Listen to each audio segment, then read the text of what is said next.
Hello, everyone. Semi-retired Bob here. I talk about the carnivore diet, all things related to the carnivore diet, and miscellaneous odds and ends. Super excited today. We have a special guest, Nicole from Nutrition. What the heck is the name of her channel? It's, Nutrition Talk from a Former Fat Girl. Yeah, there you go. I believe you can find her channel with @FormerFatGirl, but and I'll put all that screen at the end, just like I always do, folks. So don't worry about that. But Nicole, why don't you go ahead and say hello to everybody and just give us a brief introduction. Hello, everybody. As Bob said, I'm Nicole. I'm a certified nutrition coach, former fat girl, now living and promoting the low carb lifestyle. Tell us a little of your backstory. How did you end up a former fat girl opposed to a fat girl, and what took you to investigating the low carb lifestyle? Yeah, this is pretty much a long, convoluted story, so I'll try to condense it a little bit. So it all started. So I've always loved sweets. I had a sweet tooth. I would eat all the chocolate and the Swedish fish and all those things. The penny candies when they were truly like 1 cent or 5 cent back in the day. That's what I would eat. Then 11 years old, about my brother passed away. And I didn't know how to grieve. My parents just lost their child. So they were, dealing with their own stuff. And I was kind of left on my own. And I was 11. So I've never experienced a loss like my brother or anything to that magnitude. So I didn't know what to do. So I ate. As I ate all the things I would eat in my room and all of that. But the great thing about growing up in the 80s is I was able to outwork a bad diet, as they would say, because we didn't have internet, we didn't have cell phones, we didn't have any of those things when I was a kid. It wasn't until I was like a teenager where, dial-up internet and all these things were coming out. So I was outside. I was playing sports. I was outside all day until, from the time I got home from school until it was time to eat. My mom would call me in for dinner. We would have outdoor time, like recreation time in school. I know a lot of schools don't have that anymore. They're starting to do away with like gym and rec time and all that stuff. So I was able to outwork a bad diet. So fast forward to right before my 21st birthday, June of 2021, I enlisted in the Air Force. I was supposed to go to basic training August 22nd of 2001. For some reason, I got delayed. I ended up, my report date was September 11th, 2001. Of course, I got delayed because things happened on that day. But I was a cop in the Air Force. I was in the Air Force for 14 years. So my diet was still crap. I was still eating like junk food, fast food, drinking, all those things that you do when you're in your early 20s, and especially when you're in your early 20s on active duty. But I was able to continue outworking a bad diet because I was a cop, I was active, it wasn't a very sedentary job and all those things. I started to slowly gain weight when I transitioned into a more sedentary desk job because I wasn't able to, quote, outwork a bad diet at that point anymore. So I slowly start to gain weight to the point where about 2015, I got out in 2016. So about 2015, early 2016, for my last physical training test, my last PT test for the Air Force, which is a 1.5 mile run, push-ups, sit-ups, as many as you can do in a minute. Of course, there's minimums and maximums.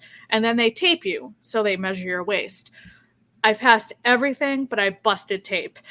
I think for a woman, it was 35 inches. You couldn't be more than 35 inches. I was, if I remember correctly, 38 inches, 38 and a half inches. So I was starting to gain weight. I was chunky even then. And they make you step on a scale because if you bust tape and you don't bust weight, as they say, then that can kind of save you. But I busted both. I think I was like 175 pounds at that time. So I got out of the military in 2016. Again, still eating like crap, not as active, more sedentary. So I started to balloon. At my heaviest, I was about 200 plus pounds. So I was about 85 pounds overweight. I was clinically obese. Was diagnosed with sleep apnea, got sent home with the CPAP machine, high blood pressure. I wouldn't be surprised if I had diabetes, pre-diabetes, or was knocking on the door. But I did every fad diet to try to lose weight. I did,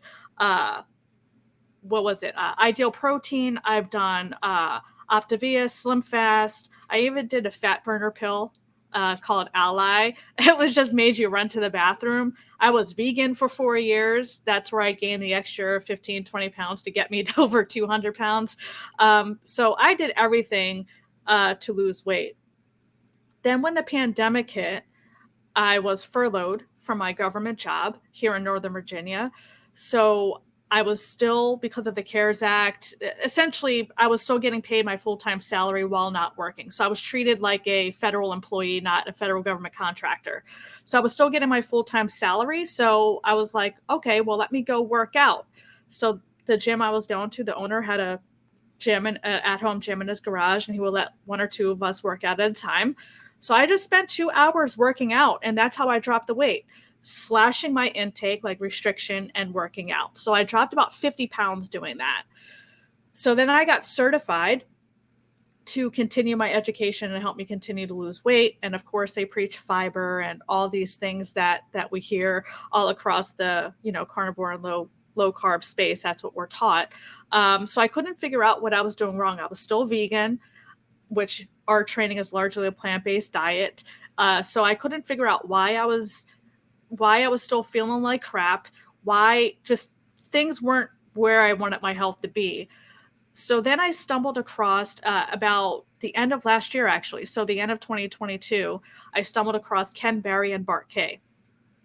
I binge watched Bart Kay's entire YouTube channel because he was very smart when it comes to nutrition. Not to say Bart Kay or any of those others aren't, but because he's more knowledgeable and he's specifically educated in the nutrition space as well as me, I kind of related to him a bit more. So he started to explain things to where the everyday person can understand. So I took a step back and went back to my basic biochemistry, biology training and all that when it comes to nutrient absorption and nutrition. And it started to make sense, make more sense than what I was doing. So I was like, okay, well, let me give this a shot. So beginning of 2023, I was like, let me just give this a shot. Nothing else is working. I've done, all the fad diets. I've done all plant-based diet for 4 years. I've done all the things. Let me just do this for 30 days and see what happens. So I was doing it in 30-day chunks, not intending to get as low carb as I landed. But after 30 days, I already started to see benefits. I would say it was about day 45, so just shy of 60, is when I noticed my digestive issues I didn't realize I had started to go away. I knew I was bloated because you can feel that, but I didn't know constipation. I didn't know, I had true digestive issues. I just thought that was normal, like the gas and the running to the bathroom every couple hours and spending hours on the toilet. Like I thought all those things were normal because it's been normalized. I had sleep apnea, which I no longer have. I want to caveat that by saying I never went to the doctor to undiagnose myself with sleep apnea. I just went by my husband's not sleeping in a different room anymore because of my snoring.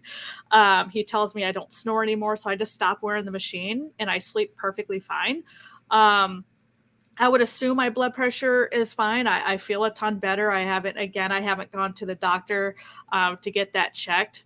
But my inflammation's down. I had 2 knee surgeries in the same knee, and I have arthritis, tendonitis, bursitis, all the itises in the same knee. I have no pain. I can sit, stand, go up and down stairs with no pain, no discomfort, no stiffness, any of those things. And I think the most incredible thing outside of the weight loss, I've lost about 65, 70 pounds so far. Outside of the weight loss, which of course is incredible, I would say my mental health. So I've always had anxiety and depression, and I think it stems from, my brother and the trauma I suffered when I was a child. I would get stage fright. I'm a business owner. I do a lot of education and a lot of talks and all that stuff, and I would always sweat. My heart would be racing, sweaty palms. I would just be trying not to pass out.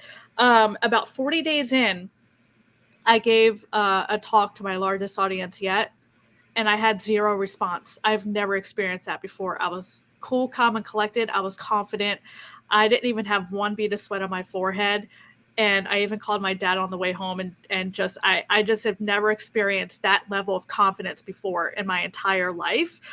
So that would be, I think, the most the best transformation that I've experienced so far. So yeah, I just kept doing 30-day chunks, and here we are, the end of July, and I'm still doing it. So I would consider myself like ketovore. I'm less than 20 grams. I still do eat very minimal carbs like avocado, berries, and things like that. Nuts every once in a blue moon, but for the most part, I'm 85, close to 90% animal based. Just a quick side note there. One of the things you mentioned early in that was the penny candy. You know, I remember the traumatic experience from my childhood because there was a local store down, it was about a 1.5 mile walk down to the local store because I grew up out in the middle of nowhere. But I remember the day that we went into Hylas's store, and he said, "Kids, I'm sorry, I had to raise the price of penny candy. It's now 1 piece per penny instead of, it was always 2 pieces of candy per penny. He had to only give us 1 piece of candy for a penny." And that was a very traumatic experience from my childhood, because, you know, you could go down to the store with a dime and have enough candy for the entire week. And now that wasn't enough. Okay, so you said you're mostly ketovore now. Just walk us through what a typical day of eating might look like for Nicole now. Yeah, so I'm largely triple B&E, so beef, butter, bacon, and eggs, predominantly. So I eat a lot of hamburger patties, and I'll just top it with bacon, cheese, and sometimes a half an avocado. That's where the avocado comes in. But yeah, I'm largely triple B&E. Sometimes I'll have, like I said, some nuts or berries. This morning I had 2 beef patties with bacon and cheese, and I did have a little bit of blueberries with that. So I do have berries every once in a while. Sometimes I'll have nuts. Sometimes I'll indulge and have one of those keto ratio yogurts, like a half a serving. I'll share with my cat. She is actually addicted to that.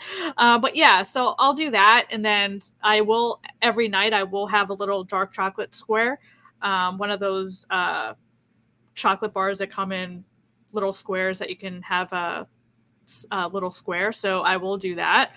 But outside of those minimal carbs, I'm mostly triple B&E. Sometimes I will take a fry or 2 off my husband's plate. Like last night, my mom came to visit and we went out to eat, and I took like 2 of his little French fries. So I don't restrict myself 100% because I can't live that way the rest of my life. So I'll dabble here and there because I'm able to control my cravings now, because I used to be a sugar addict. I didn't get to be almost 100 pounds not having a problem with food and sugar and all those things. So I found my food freedom, but I can dabble and take a fry or 2 and stop and not eat the whole thing. So I used to eat the whole thing. I used to go to town on fries and things like that. So now I'll every once in a while I'll have like 1 or 2 of his French fries. So I'll just get a steak, for instance, and then he'll get a burger and fries. I'll just take 2 fries, and then just eat my steak. So I'm not 100% strict. I do indulge every once in a while and give myself permission to do those little things. But that's just what works for me right now, as of now. Who knows, that might change, but right now this works. You are a nutritionist, and so did you actually take the dietitian training that runs you through basically the articles of faith, the Seventh-day Adventist Church? Or so what is your training now, and how have you adjusted your training to match with what you're doing yourself, and have you gotten any pushback from others in your training space? So no, I'm not a registered dietitian. The difference I like to say is they have to go through a bachelor degree in food science or nutrition. They have to do, I don't know if they need a master's degree, but they have to be licensed. Then they have to be board certified. Then they have to do kind of like clinical rotations and internship. It's very intensive. For me, I just went through a bunch of certification programs. So I'm certified in nutrition, exercise nutrition. I got those at the same time, as well as senior nutrition. So specifically 65 plus, 65 or older adults, which is of course different than someone my age in my 40s. So my training is different from registered dietitians. I was trained on the guidelines, of course, the dietary allowance recommendations, all those things. We do have basic, I don't know if registered dietitians get more in depth with these topics, but we are taught basic biology, basic biochemistry, basic physiology as it pertains to nutrient absorption, digestion, and all that stuff. So I do have a pretty deep knowledge on those areas through my training.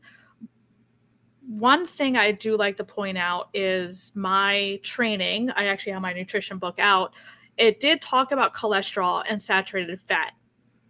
It did debunk the whole saturated fat bad and all that. And it did actually mention that big meta-analysis that came out. So my training did mention those things. It did point out that saturated fat has been demonized. It's very important in our diet and our lives and all that stuff. But within that same chapter, it said to still limit saturated fat and cholesterol. So it's very contradictory. And it mentioned fiber a lot. So we are taught about the importance of fiber. We are taught essential, non-essential nutrients when it comes to nutrition. Essential not meaning important, essential meaning that our bodies can't synthesize its own is what essential means. So it did talk about fiber, the importance of fiber, and calling it essential while at the same time defining essential. So there are contradictory components, but I would say the cholesterol and saturated fat is different from registered dietitians, and we're allowed to be free thinkers. Registered dietitians are bound by the guidelines because they're in a clinical setting. They're clinicians. They're trained in a clinical setting. I am not. So I am allowed to be a free thinker. I can be a low carb coach and coach my clients specifically on this lifestyle and not have to, because most of my clients are type 2 diabetic. I don't have to promote the diabetic diet. Registered dietitians do have to promote the diabetic diet, the American guidelines. I do not. So that's the main difference. And as far as pushback goes, no, not from anyone in my industry. Now, we may disagree because most people in my industry are all about balance and moderation and intuitive eating and all those things, which is what I was taught and how to eat. And that led me to be obese. But that's how we're taught and trained. So I can't fault them. So I don't get pushback per se. I get some people in my space do disagree with what I'm promoting. With my clients, my coaching has changed, of course. I do push more animal foods. I do shy away from the things like the quinoa and the beans because I used to think those were good sources of protein as well because that's what we're trained and taught. The way I coach clients has 100% changed. I've gotten a couple questions from my clients in regards with this. But once we have that talk and I show them videos from like Anthony Chafee and Ken Berry and things like that, and we talk about just bring it back to basics, they understand. But other than that, my clients are reversing diabetes. They're feeling better than ever. So this is what I'm pushing. And I'm not going to fault clients if they do want to eat green leafy vegetables or eat their nuts, seeds, whatever, because people are more tolerant than others, and I never expect my clients to do what I'm doing. And I always have that as a caveat. I never expect them to go as low carb as what I'm doing. I push them to go as low carb as they're comfortable to where their health starts to improve. So it has really changed my life, but it's also been changing my clients' life as well. You mentioned it in there. Well, let me back up just a little bit because, I have to kind of fall into the intuitive eating camp, because I look at how hungry I am, and I intuitively either eat one steak or two steaks. That's what intuitive eating means, right? No, well, I actually have a video coming out, I believe the end of this week, on breaking down the 10 principles of intuitive eating. and you'll be shocked to what it actually means. It's in my opinion, promoting an ED, disordered eating. But yeah, the way I use intuitive eating is similar to what you say. It's being in tune with your body and listening to your body. But when it comes to nutrition and how we're trained on intuitive eating, there's actually 10 principles to intuitive eating. So you'll be shocked to know what those principles are and how they actually define those principles, because it's even that is very contradictory. Now, you mentioned in the little segment that your training did talk about fiber a lot. I can assume that because you're not eating a lot of fiber, that you haven't gone to the bathroom in almost 8 or 9 months now. So what's it like to be so backed up that you haven't gone to the bathroom in 8 months? And then after you're done with that, go ahead and give us your views on fiber. Yeah, absolutely. I've also died of scurvy a couple times last week, so I'm alive now. So I don't know how this week is going to pan out as far as scurvy deaths go, but at least it was 2 or 3 deaths last week on scurvy. As far as digestion, yeah, so we're taught that we have to eat 6 times a day, right, to help regulate our blood sugar. We're also taught that fiber helps regulate our blood sugar because it slows the absorption and all those things. So we're taught all these amazing benefits of fiber. And of course, we're taught we need fiber, or apparently we can't go to the bathroom. So when I switched, I will admit a lot of people have the runs and run to the bathroom when they switch to this lifestyle. Like I said, I'm ketovore, so I'm in between keto and carnivore. So I'm closer to carnivore than keto, but I was backed up. Actually, I didn't have the runs or whatever. I was backed up, but I would say I go to the bathroom maybe like number 2, maybe once a day, once every other day. And it's easy. If I go a little too overboard on carbs and go like 30 or even 50 grams, I'll notice, of course, that's a little different. I do notice that I'm more backed up on those days. But if I stay true to the B, and E, for the most part, I go like once or twice a day and I'm in and out. So it's a lot easier now. So that's false when it comes to fiber.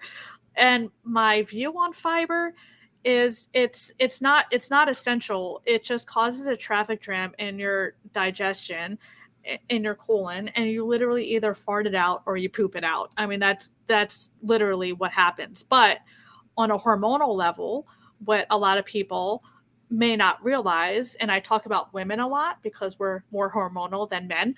So I do talk about women's health a lot because we are affected more so by hormones. So during that time of the month, when we have our lovely frenemy visiting, we're very hormonal. So our blood sugar is out of whack. Our sex hormones, our estrogen, our progesterone, and all that, our hormones are all crazy. What happens when you consume fiber? Yes, they slow the absorption of nutrients or even block the absorption of nutrients. So you don't absorb 100% of the nutrients in, say, a piece of steak as you would without the fiber component. But when it comes to hormones, because fiber binds to nutrients, fiber, as an example, can bind to estrogen for women. And during that time of the month, when our hormones are going buck wild and we're eating a lot of fiber, we're losing estrogen during that time of the month is what's happening. But when we're eating fiber is going to bind to estrogen. And when we poop out, the things that are going with fiber, we're also pooping out our hormones. We're pooping out estrogen as just one example. But that's one thing about fiber that we're taught in our training that I actually had to refresh my memory on recently, but it does more harm than good in our body, not just when it comes to digesting or absorbing nutrients in food. It affects our hormones as well, that I don't think a lot of people talk about in this space on YouTube, whether they don't know about it or they just don't talk about it. But I think that's important to note too, especially for women, because we already have hormonal imbalances, and consuming fiber is just making that worse. Okay, and one thing I wanted to get your opinion on, because of your nutrition training. What are your thoughts on artificial sweeteners versus just using regular sugar? What do you think the effects of all that are? I mean, it's all bad. It's all bad. It's all inflammatory. I mean, artificial artificial sweeteners and sugar, your body doesn't discern outside of fructose, um, and maybe one other. Your body really doesn't discern between the sugars. It's either being processed in the liver or it's going directly into your bloodstream and jacking up your blood sugar and thereby jacking up your insulin response. And if you consume that much sugar, because your bloodstream can only handle about half a teaspoon at one time, the rest gets stored in your muscles or liver. So if you're consuming an abundance of sugar, that's where insulin resistance comes into play, where your pancreas can't keep up with the amount of sugar you're feeding it. So I don't discern between artificial sweeteners or table sugar or a potato. In my opinion, it's all sugar and it's all doing the same thing. Now, fructose is, of course, different. Yes, there's a glucose component that goes to your bloodstream, but that can contribute over time to non-alcoholic fatty liver, because that's going right to your liver. But in my opinion, sugar is sugar is sugar, and it should all be treated the same. Come to the point in the interview where I just say, Nicole, if there's anything I've forgotten to ask you about or anything you specifically wanted to say to my audience, the floor is yours. Just take as much time as you'd like and talk about whatever you'd like to talk about. Yeah, wow, that's a loaded question.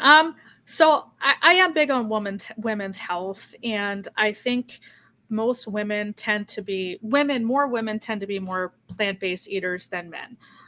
Men tend to, most men eat more steaks and burgers, and more women eat the lean, chicken breasts and turkey and tofu and all that stuff. So keeping with the theme of women's health, if you want to eat those things, great. I'm not here to say, stop, but I will say it's important to increase your fat consumption. Bottom line, you need more fatty meat, and you need that in the form of animal foods, because as I stated earlier, we are very hormonal.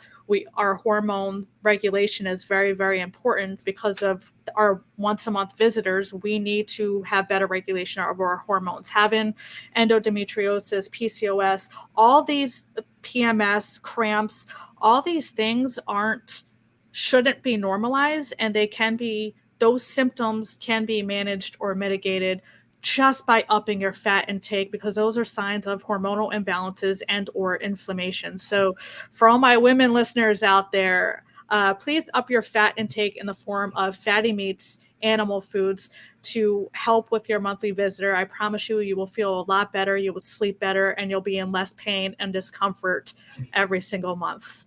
So you obviously have a YouTube channel that they can find at Former Fat Girl, and I'll post all that in the description of this video. But go ahead and tell us where we can find you, all the places and the things on social media and your coaching business and all of that.